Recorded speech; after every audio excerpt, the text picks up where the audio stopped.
पंजिम. तो 30 rupees per person ने आम्ही पंजिमला तर पोहोचलो. Goa may be famous for it beaches, but its real story unfolds beyond its shoreline. असं म्हणतात की एकदा भगवान शंकर आणि माता पार्वती कैलास पर्वतावर सारीपाट खेळत होते. खेळताना भगवान शंकर हरले आणि रागाच्या भरात जंगलात निघून गेले. माता पार्वती त्यांना शोधत शोधत जंगलात पोहोचल्या. त्यावेळी भगवान शंकरांनी वाघाचं रूप धारण केलं आणि माता पार्वतींना घाबरवलं. घाबरलेल्या पार्वतींच्या तोंडून त्राहिमाम गिरीश म्हणजे हे पर्वतांचे स्वामी मला वाचवा असे शब्द बाहेर पडले. काळाच्या ओघात माम गिरीश या शब्दाचा अपभ्रंश होऊन मंगेश हे नाव प्रचलित झालं. या कारणामुळे भगवान शंकरांना येथे श्री मंगेश म्हणून ओळखलं जातं. पांढऱ्या शुभ्र रंगाची वास्तू, समोरचा उंच दीपस्तंभ आणि आजूबाजूची शांत वातावरण खूपच सुंदर वाटत होती.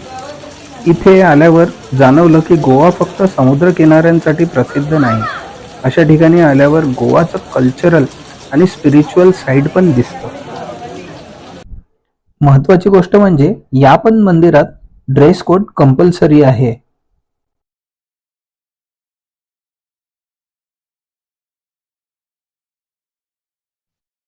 या मंदिराची पण एक स्टोरी आहे.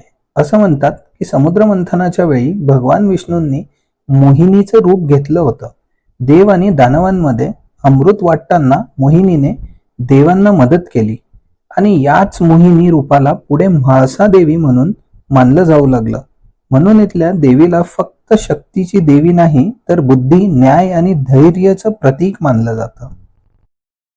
मंदिरात पोहोचलो आणि पहिली गोष्ट जाणवली ती म्हणजे इथली शांतता.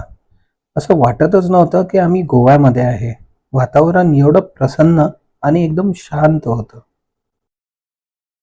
जर तुम्ही गोव्यात आलात आणि थोडा वेगळा अनुभव घ्यायचा असेल तर या मंदिराला नक्की भेट द्या.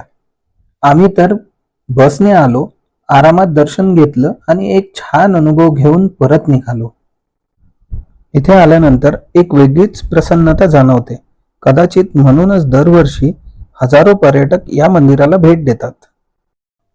इथे आल्यावर जाणवलं की गोवा फक्त समुद्र किनाऱ्यांसाठी प्रसिद्ध नाही. अशा ठिकाणी आल्यावर गोवाचं कल्चरल आणि स्पिरिच्युअल साईड पण दिसतं. आजचा दिवस खूप सिंपल होता. ना काही लक्झरी प्लॅनिंग, ना मोठं बजेट, पण काही वेळा सिंपल जर्नी सुद्धा सर्वात सुंदर आठवणी देऊन जातात. बरोबर ना?